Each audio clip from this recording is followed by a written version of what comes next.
ഉണ്ടെങ്കിൽ കളയാതെ ഇതുപോലെ ചെറിയൊരു ആർട്ട് വർക്ക് നമുക്ക് ചെയ്യാം. പെട്ടെന്ന് ചെയ്യാവുന്ന ഒരു ആർട്ട് വർക്കാണ് ഇതെന്ന് വെച്ചാൽ പഴയ സോക്സ്. ഇതിപ്പോൾ ഒരു പുതിയ സോക്സാണ് ഉപയോഗിക്കാതിരിക്കുന്ന ഒരു വൈറ്റ് സോക്സ് ആയിരിക്കും ഏറ്റവും നല്ലത്. കാരണം എന്ന് വെച്ചാൽ അതിനകത്ത് എല്ലാ കളറുകളും നമുക്ക് മാച്ച് ആവുന്നവരാണ്, എടുത്ത് കാണിക്കാൻ പറ്റുന്നതാണ്. അപ്പം നമ്മുടെ ചെറിയ കുഞ്ഞുങ്ങളുടെ പൊടിക്കുഞ്ഞുങ്ങളുടെയൊക്കെ സോക്സുകൾ അഴുക്കാവാത്തതൊക്കെ കാണാം, വൈറ്റും ലൈറ്റ് കളറുകളൊക്കെ ഉള്ള.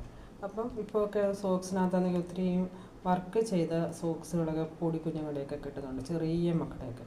അത് വെച്ച് ആയാലും ഇതുപോലെ ഒറ്റ കളറിൽ വൈറ്റ് ആയിരിക്കും ഏറ്റവും നല്ലത്. ക്രീമും ഒക്കെ ഇങ്ങനെയൊക്കെയുള്ള സോക്സുകൾ കിട്ടുകയാണെങ്കിൽ നമ്മുടെ മക്കളുടെയൊക്കെ നമ്മൾ കത്തിച്ച് കളയുക, എടുത്ത് കളയുക, മണ്ണിന് ദോഷമാവാതിരിക്കുന്നതിന് പകരം ഇതുപോലൊരു ആർട്ട് വർക്ക് ഒരു കുപ്പിയിൽ ഇങ്ങനെ ഒരു ആർട്ട് വർക്ക് ചെയ്താൽ നല്ല. ഇതിപ്പം പ്ലാസ്റ്റിക് പൂവാണ് പിന്നെ ഞാൻ വെച്ചേക്കുന്നത്. നമുക്ക് വേണമെങ്കിൽ വെള്ളം ഒഴിച്ച് മറ്റ് ഇലച്ചെടികളൊക്കെ വെക്കാവുന്നതാണ്.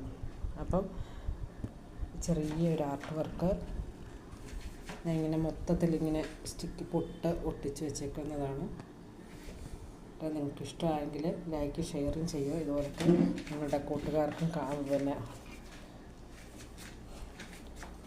ഷെയർ ചെയ്ത് കൊടുക്കുക. നല്ലൊരു ആർട്ട് വർക്ക് ഇതുപോലെ ഇത് എൻ്റെ ഐഡിയയിൽ ചെയ്തതാണ്. നമുക്ക് നമ്മുടെ ഐഡിയയിൽ എന്ത് രീതിയിൽ നമുക്ക് ചെയ്യാവുന്നതാണ്. ഞാൻ കുപ്പിയുടെ ആർട്ട് വർക്കൊക്കെ കുറേ കാണിച്ചിട്ടുണ്ട്. ഇതിപ്പം ഞാൻ ചെയ്ത ഒരു വർക്കാണ്. അന്നേരം ഇതുപോലൊരു വർക്ക് ചെയ്ത് നമ്മുടെ വീടിനകത്ത് ഇങ്ങനെ നല്ലൊരു പോസിറ്റീവ് എനർജിയും ഒക്കെ അല്ലേ നമുക്കിത് ചെയ്തുകൊണ്ടിരിക്കുമ്പോൾ തന്നെ കിട്ടുന്നത്. അന്നേരം എല്ലാവരും ഇതൊന്ന് ചെയ്ത് നോക്കണേ.